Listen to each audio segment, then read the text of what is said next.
Employment after a burn injury. A look at Model Systems research. Next, a man stands while piloting a motorboat. He wears sunglasses and his face is discolored, scarred.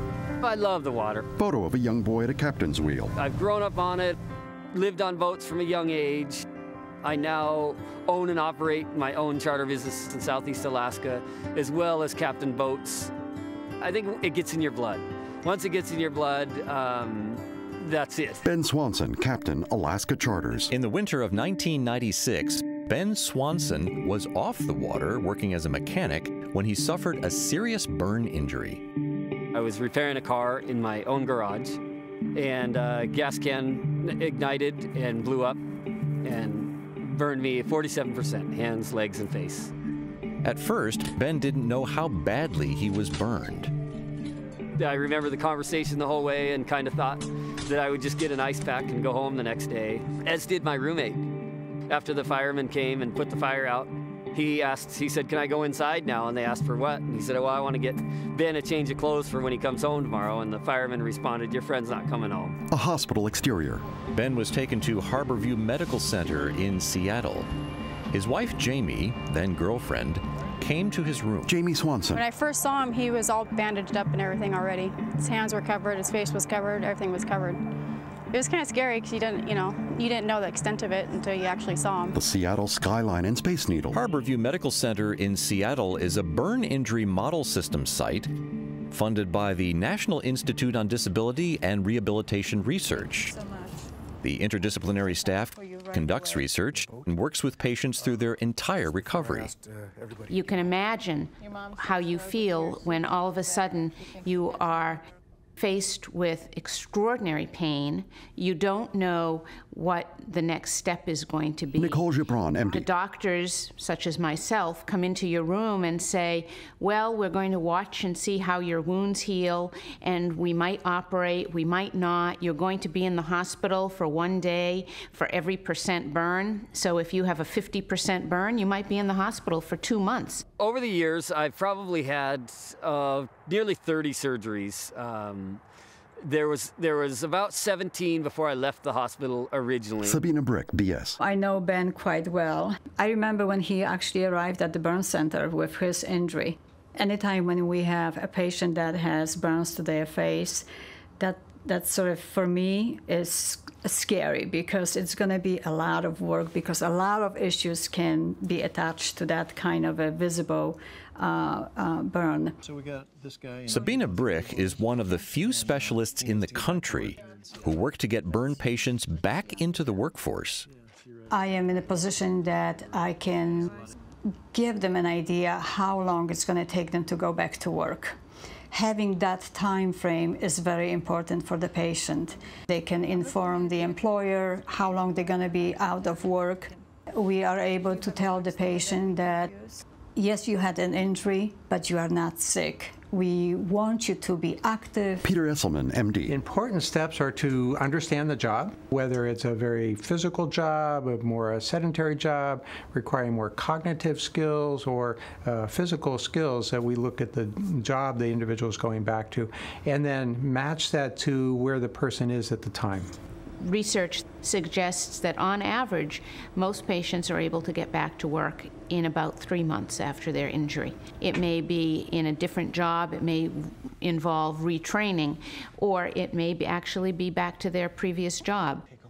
The burn center staff understands that every patient, every injury, every job is different. Shelley Weichman, PhD. Oftentimes we suggest a patient return to work maybe sooner than they would anticipate. And what our research shows is the sooner a person can return to work, the better their quality of life. It's one of the major steps of getting their life back again and returning to a sense of normalcy. A few weeks after he left the hospital, Ben returned to work as a ship captain and crewman.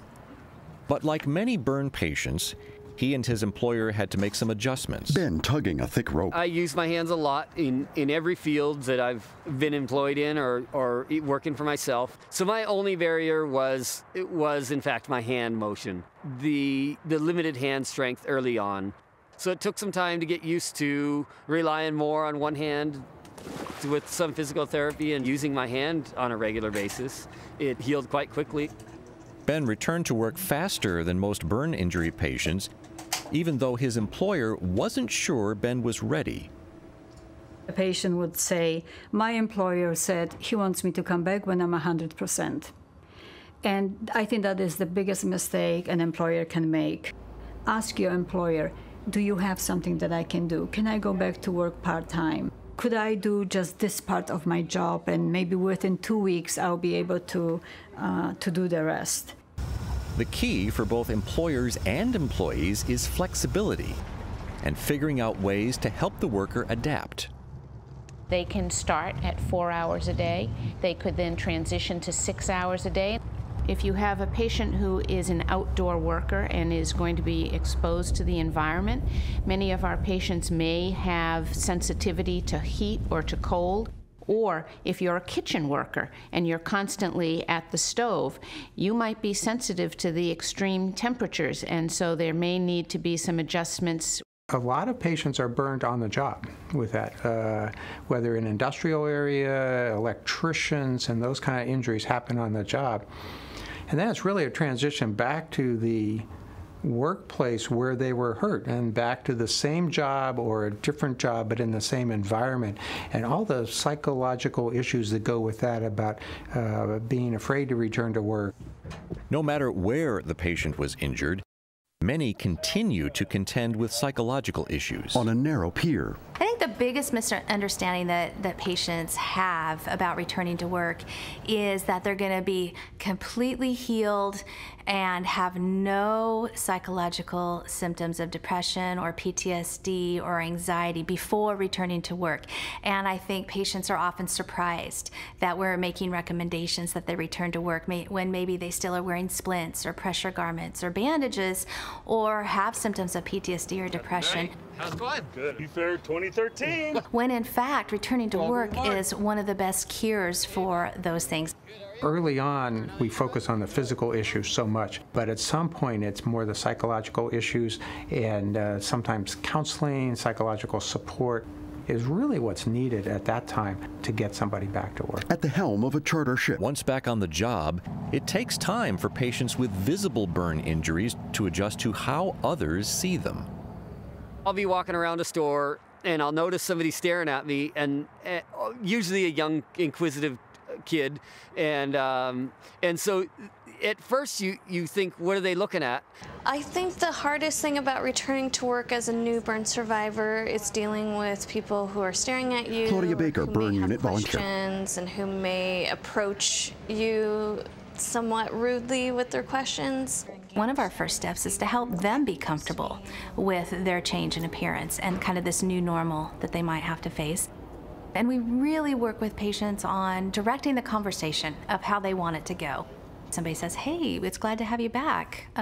What happened to you? A lot of times we teach them to say, you know, I was burned, but now I'm fine. How are your kids? How are things going for you? And just direct the conversation back to them. Physical therapy. There is a sense by many people that with a burn injury, you are permanently disabled. The remarkable thing about humans is that we are very adaptable. My mantra when I talk to patients is the more you do, the more you're going to be able to do. Julian Garcia. I'm excited about the prospect of going back to work. I can't wait to go back and see my colleagues, the folks who I work with, who are one of the great reasons why I love my job, because we all work so well together. And I can't wait to see my students again. Ben and Jamie at the water. Folks at Harborview saved my life, and I felt looked after like I was more of a family member than another patient with a number. The beginning, it took a while. It was scary at times. We almost lost him a couple times.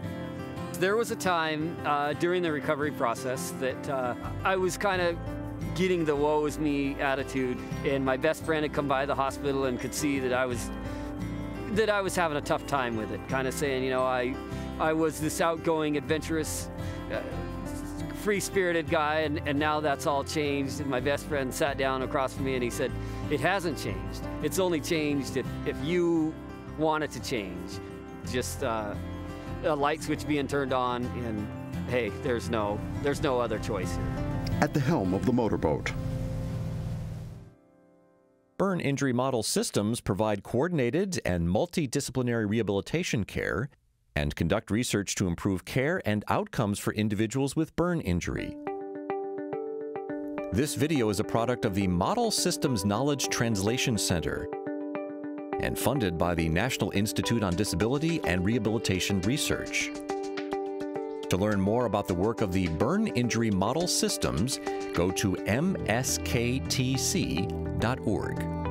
Visit www.msktc.org for the entire Returning to Work After Burn Injury Hot Topic module. For more information on returning to work after burn injury, visit American Burn Association, http://www.ameriburn.org/.